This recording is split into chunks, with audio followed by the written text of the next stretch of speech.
अब हम जानेंगे मेंटल रिटार्डेशन। ये एक डेवलपमेंटल डिसेबिलिटी के रूप में डिफाइन किया गया है।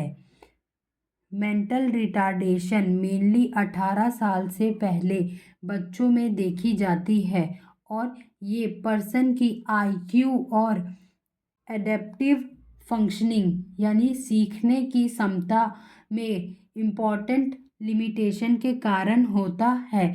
इस डिसेबिलिटी की शुरुआत बचपन या एडोलसेंस में होती है और आमतौर पर ये अडल्टहुड तक बनी रहती है।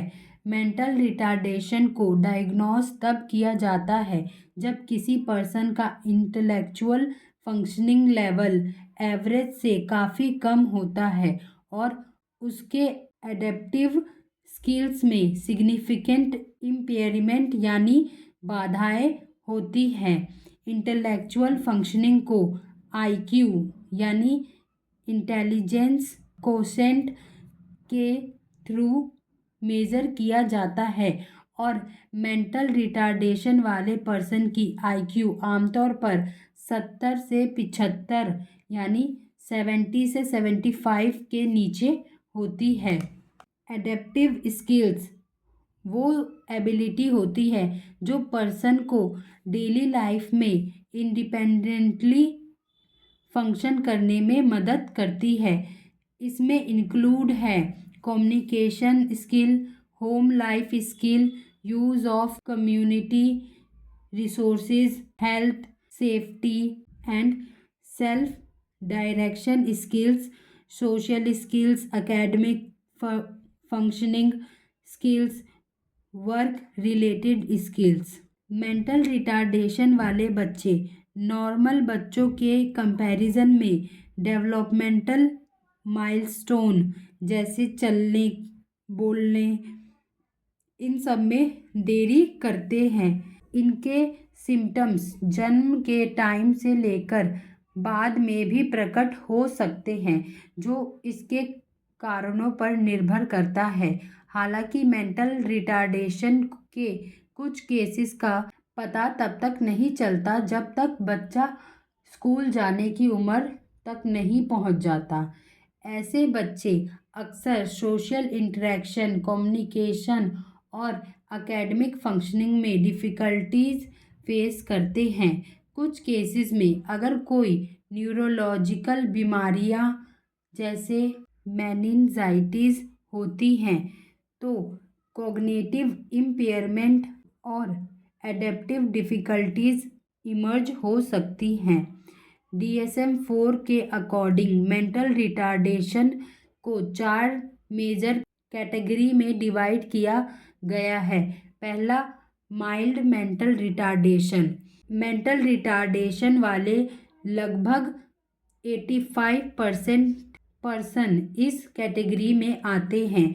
इनका IQ 50 से 75 के बीच होता है।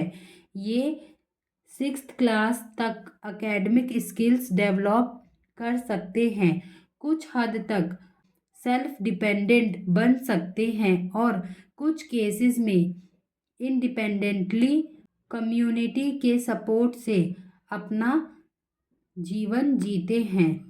दूसरा है मॉडरेट मेंटल रिटार्डेशन। लगभग 10% पर्सन इस कैटेगरी में आते हैं।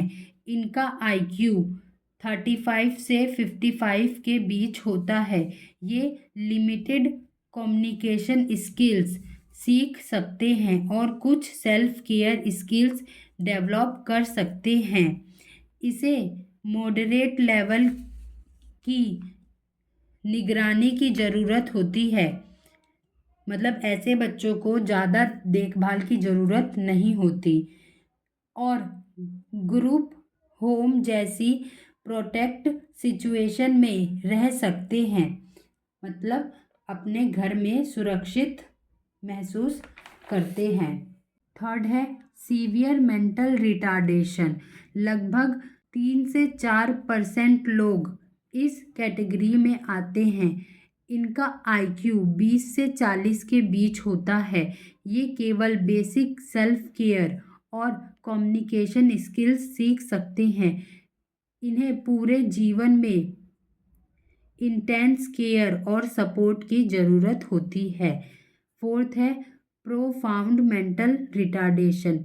ये केवल 1 से 2% लोगों में पाया जाता है। इनका IQ 20 से कम होता है। ये बहुत लिमिटेड सेल्फ केयर और कम्युनिकेशन स्किल्स सीख सकते हैं और इसके लिए स्पेशली ट्रेनिंग और असिस्टेंस की ज़रूरत होती है।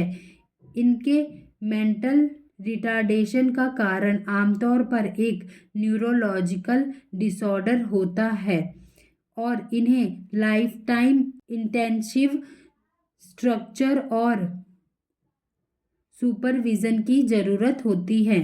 American association on mental retardation ने मेंटल रिटार्डेशन की एक और क्लासिफिकेशन सिस्टम डेवलप की है जो पर्सन की लिमिटेशंस के बजाय उनकी एबिलिटीज़ पर ध्यान देती है। ये क्लासिफिकेशन मेंटल रिटार्डेशन के टाइप्स को पर्सन की नीड के बेसिस पर डिवाइड किया गया है। पहला है इंटरमिटेंट सपोर्ट।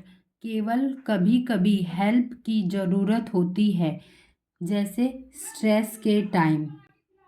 दूसरा लिमिटेड सपोर्ट। कुछ सर्टेन सिचुएशन में हेल्प की ज़रूरत होती है। मतलब ऐसे बच्चों को जो इस कैटेगरी में आते हैं उनको किस लेवल पर हेल्प की ज़रूरत होती है वो बताया गया है। तीसरा है एक्सटेंसिव सपोर्ट। डेली बेसिस पर हेल्प की ज़रूरत होती है इन बच्चों को। फोर्थ है परवेसिव सपोर्ट। लाइफ टाइम सभी एक्टिविटीज़ में इनको हेल्प की ज़रूरत होती है। American association on mental retardation का क्लासिफिकेशन DSM-4 से मिलता जुलता है, लेकिन ये पर्सन की नीड की ज़रूरतों पर ज़्यादा फोकस करता है।